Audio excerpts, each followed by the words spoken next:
तो इस बीच एक और बड़ी खबर आपको बता देते हैं। ये बड़ी जानकारी इस वक्त सामने आ रही है। मथुरा से खबर है जहां पर श्री कृष्ण जन्मभूमि केस में आज सुबह हाईकोर्ट में सुनवाई हुई। ये बड़ी खबर आपको बता रही, श्री कृष्ण जन्मभूमि केस में आज सुबह हाईकोर्ट में सुनवाई।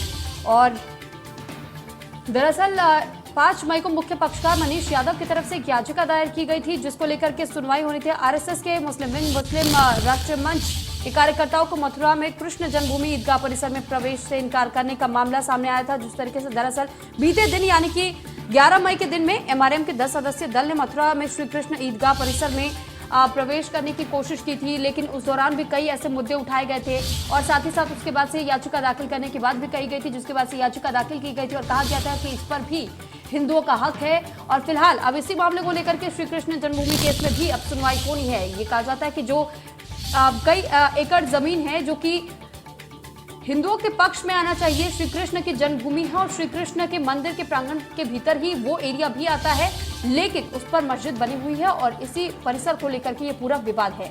तो 5 मई को मुख्य तौर पर एक याचिका दाखिल की गई थी और आज इलाहाबाद हाईकोर्ट में इस मामले को लेकर के सुनवाई भी की जानी है। तो जन्मभूमि केस में आज हाईकोर्ट में सुनवाई होगी।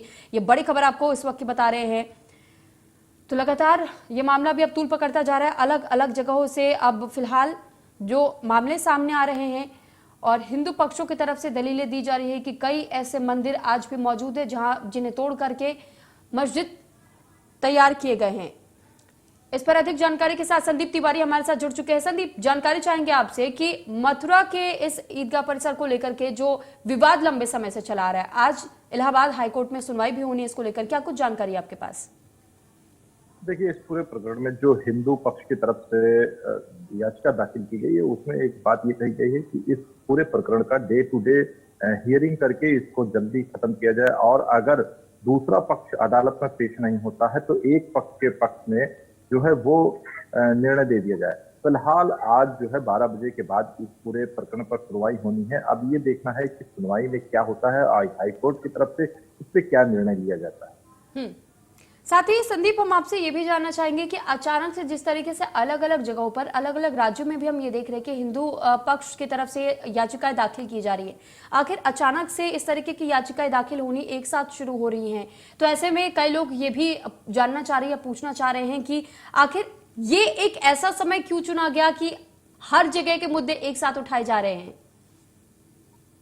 देखिए, कई ऐसे मंदिर हैं जिसके बारे में कहा जाता है कि वहां पर कुछ न कुछ तोड़ फोड़ करके मस्जिदों का निर्माण किया गया है। तमाम ऐसी चीज बातें बताई जाती है जिसको लेकर अब लगातार, चाहे वो ज्ञानवापी मस्जिद हो चाहे मथुरा का हो, इस सब जिस तरीके के जितने भी मंदिर हैं उन सभी मंदिरों और मस्जिदों को लेकर इस तरीके की याचिका दाखिल की जा रही हैं और उसमें ये मांग की जा रही है कि जो पुरानी यथास्थिति थी उसकी जांच कराई जाए। अगर जांच संदीप, में विपक्षी पार्टियों की तरफ से भी आरोप है कि जानबूझकर इन मुद्दों को उठाया जा रहा है आम जनता के बीच में, क्या इसमें सच्चाई है?